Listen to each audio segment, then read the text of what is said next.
You ask Tiger to solve. This deals with linear equations with one unknown. The final result is v equals 19/10. Let's solve it step by step. Simplify the expression. Expand the parentheses. Multiply the coefficients. Simplify the arithmetic. Expand the parentheses.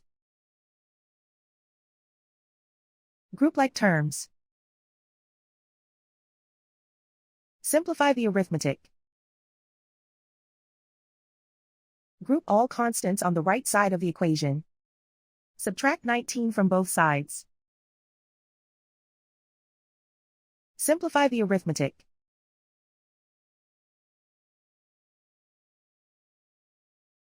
Isolate the v. Divide both sides by -10. Cancel out the negatives.